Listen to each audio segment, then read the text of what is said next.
오늘 본문 말씀은 에베소서 4장 11절에서 13절 말씀입니다. 그가 어떤 사람은 사도로, 어떤 사람은 선지자로, 어떤 사람은 복음 전하는 자로, 어떤 사람은 목사와 교사로 삼으셨으니 이는 성도를 온전하게 하여 봉사의 일을 하게 하며 그리스도의 몸을 세우려 하심이라. 우리가 다 하나님의 아들을 믿는 것과 아는 일에 하나가 되어 온전한 사람을 이루어 그리스도의 장성한 분량이 충만한 데까지 이르리니. 사랑하는 빛과 소금의 교회 성도님들, 이 시간 하나님께서 주시는 은혜가 함께하여서 각자에게 주시는 말씀을 듣고 그 말씀대로 살 수 있기를 소망합니다. 오늘 본문 말씀을 에베소서는 사도 바울이 로마의 감옥에서 쓴 옥중 서신입니다.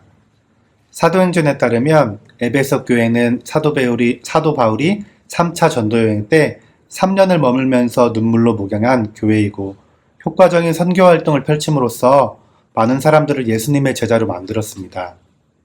이러한 배경 속에서 에베소서는 전반부에는 복음 이야기, 즉 어떻게 모든 역사가 그리스도의 오심과 그분의 제자들로 만들어진 이 다민족 공동체를 통해 정점에 이르는지를 설명했고, 후반부에서는 우리 삶의 이야기 속 모든 영역에서 이것이 어떻게 나타나야 하는지를 이야기했습니다.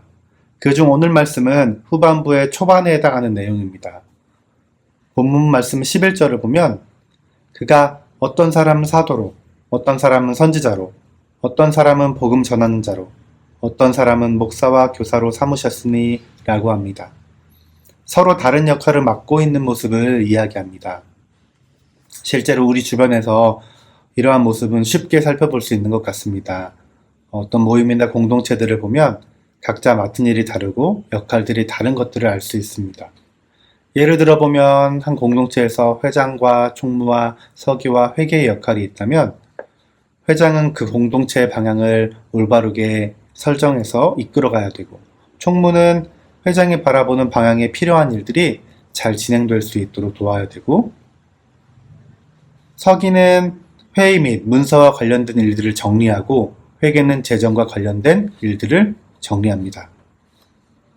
어떤 공동체가 같은 마음을 가지고 운영되려면 어떻게 하는 게 좋을까요? 만약에 공동체 구성원들이 모두 다 하나부터 10까지 같은 마음, 같은 생각, 같은 사고방식, 같은 습관 등을 가지고 있어야 할까요? 만약 그렇다면 어떠한 결정을 내리기는 쉬울 것 같습니다. 예를 들어 점심 메뉴를 결정한다고 했을 때 이러한 공동체는 한 개의 메뉴면 선택을 하겠죠. 모든 생각이 똑같기 때문에 사람들의 의견이 하나로 일치하게 되는 것입니다.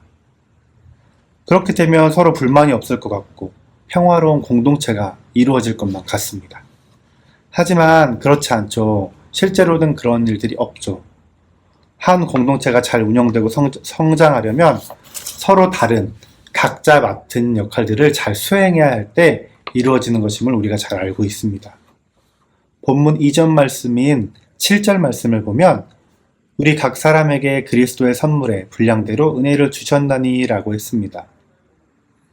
각 사람이 받은 은혜가 다릅니다. 그 말은 서로 잘하는 영역이 다르고 어려워하는 영역이 다르다는 의미가 될 수 있습니다. 그래서 주신 은혜에 따라 내가 가장 잘할 수 있는 직분을 하나님이 맡겨주신 대로 맡아보니 어떤 사람은 사도로, 어떤 사람은 선지자로, 어떤 사람은 복음 전환자로, 어떤 사람은 목사와 교사로 삼았다고 이야기를 하는 것입니다. 12절 말씀을 읽어볼까요? 이는 성도를 온전하게 하며 봉사의 일을 하게 하며 그리스도의 몸을 세우려 하심이라. 이렇게 서로 다른 역할을 맡은 것은 바로 그리스도의 몸을 세우려고 하는 것이었습니다. 일반적인 공동체를 그냥 만드는 것이 아닌 그리스도의 몸, 하나님이 기뻐하시는 공동체를 세우려고 하는 것이었습니다. 우리가 이 공동체를 이루게 되면 우리의 모습은 어떤 모습이 되어 있을까요? 13절 말씀을 읽어볼까요? 우리가 다 하나님의 아들을 믿는 것과 아는 일에 하나가 되어 온전한 사람을 이루어 그리스도의 장성한 분량이 충만한 데까지 이르리니. 우리는 하나님의 아들을 믿는 것과 아는 일에 하나가 되어 온전한 사람을 이루게 되고 그리스도의 장성한 분량이 적당한 데까지요? 아니요. 충만한 데까지 이르게 됩니다. 정말 저희가 원하는 모습이 될 것 같습니다. 하나님의 아들을 믿는 것과 아는 일에 하나가 된다. 바로 우리의 믿음이 진정 삶에서 그리스도가 나타나는 삶이 된다라는 거겠죠. 정말 이런 모습이 되길 주님의 이름으로 소망합니다. 그렇다면 성도님들, 그리스도의 장성한 분량이 충만한 데까지 이르기 위해서 우리는 어떠한 삶을 살고 있습니까? 아마도 치열한 영적 전쟁 가운데 다들 몸부림치고 계실 거라 생각합니다. 묵상을 하고, 아침에 묵상을 하고 오늘 하루는 꼭 승리하는 삶을 살아야지 라고 출근을 한 뒤에 집에 돌아올 때는 지친 몸을 이끌고 오늘을 승리했는지 안 했는지도 기억하지 못할 정도로 힘들어할 수도 있습니다. 우리는 어떻게 해야 될까요? 최근에 제가 묵상하던 중에 저에게 주신 마음이 있습니다. 요한복음 9장에 보면 예수님께 고침받은 맹인되었던 자 이야기가 나옵니다. 이 맹인되었던 자가 고침받은 다음에 바리새인들에게 불려가서 누가 너를 고쳤느냐, 이러한 얘기들을 막 하게 되죠. 여러 번 대답을 했음에도 똑같은 질문을 반복해서 합니다. 그러니까 이 맹인되었던 자가 예수님이 자신을 고쳐주신 분인데 이 사람들이 믿지 않고 자꾸만 안 좋은 쪽으로만 얘기하려고 하는 걸 듣고 예수님이 하나님께로부터 오지 아니었다면 아무 일도 할 수 없었을 것이다 라고 이야기합니다. 그러니까 예수님이 하나님이 보내신 사람이라는 것을 이야기한 거죠. 바리새인들은 이 대답을 좋아하지 않았습니다. 오히려 내가 우리를 가르치려 하느냐 라면서 쫓아냈어요. 예수님은 이 맹인되었던 자에게 다가가서 물으셨습니다. 내가 인자를 믿느냐? 그러자 이 사람은 주여, 그가 누구십니까? 내가 믿고자 합니다. 라고 대답합니다. 이전에 맹인되었던 자신의 눈을 뜨게 해주신 것이 하나님이라는 것을 알고 있었기에 하나님께서 이 맹인되었던 자 안에 믿음을 허락하셨기 때문에 이러한 대답이 나온 것입니다.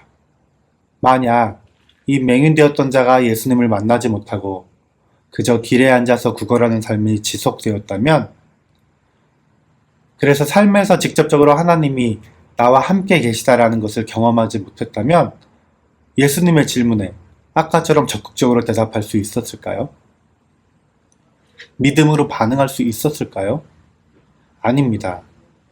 하나님과의 관계가 꾸준히 이어질 때 우리는 그분의 세미한 음성도 민감하게 들을 수 있게 되는 것입니다. 우리의 삶을 점검해보면 좋겠습니다. 삶의 방향을 결정하기 위해 하나님의 기준이 무엇인지 알기 위해 우리는 매일 말씀을 읽고 있습니까? 그 말씀을 묵상해서 나에게 말씀하신 하나님의 음성을 듣고 있습니까? 가장 기본적이고 당연한 것으로 매일매일 나 자신의 상태를 점검하면 좋겠습니다. 그리고 나뿐만 아니라 주변에 있는 가까운 사람의 상태도 확인하면 좋겠습니다. 부모님은 자녀들은, 직장에서는 믿음의 동역자들을 위해서. 이럴 때 서로 다른 은사를 주셨어도 서로 합력하는 공동체를 이루어 그리스도의 장성한 분량이 충만한 데까지 이르는 예수님이 충만한 저희들이 될 것입니다. 하나님을 경외하고자 노력하는 성도님들의 삶이 그리스도로 충만한 삶이 되시길 간절히 소망합니다. 기도하겠습니다. 하나님 감사합니다. 오늘 말씀을 통해 그리스도의 장성한 분량이 충만한 데까지 이르는 삶을 소망하게 해주시니 감사합니다. 그런데 주님, 저의 나약함으로 인하여서 매일매일 매 순간 하나님을 찾지 않고 하나님을 경외하지 않았던 저희의 삶을 고백합니다. 내가 내 삶의 주인으로 살려 했던 것들을 죄로 알고 하나님 앞에 고백하며 회개합니다. 주님, 용서해 주세요. 이제 다시 한번 결단하여 하나님 안에 거하는 자녀가 되기 원합니다. 저희가 하나님의 자녀답게 그리스도의 장성한 분량이 충만한 데까지 이를 수 있도록 힘과 지혜와 능력을 주십시오. 그 삶을 소망합니다. 저희의 삶 가운데 함께 하신 하나님께 감사드리며 예수님의 이름으로 기도합니다. 아멘. 이제 저희 기도 제목을 나누기 원합니다. 먼저 하나님을 경외하고 말씀과 기도 안에 거하며 은혜를 누리는 선교사 가정이 될 수 있도록 기도해 주시기 바랍니다. 두 번째로 저번에 나누었던 제목이었는데요. 사역하는 학교가 예전에 3학년까지만 있어서 다음 학년을 위해 준비가 필요한 시점이라고 말씀드렸습니다. 그런데 이제 4학년을 운영하기로 했고 장기적으로 7학년까지 십시입니다. 운영하게 됐고 그렇게 준비를 해서 올해 2월 3일에 며칠 전 2월 3일에 첫 수업 4학년 첫 수업을 시작했습니다. 아직 필요한 것들이 많습니다. 계속해서 학교가 잘 준비되어지고 필요한 재정들이 채워질 수 있도록 기도해 주십시오. 또 새로 선생님들이 3분 오셨는데 그 선생님들과도 서로 연합해서 협력할 수 있도록 기도해 주시기 바랍니다. 마지막으로 우간다에 있는 저희 가족과 한국에 남아있는 가족들에게 영육간의 강건함을 허락해 주셔서 각자의 삶의 자리에서 승리하며 살 수 있도록 기도해 주시기 바랍니다.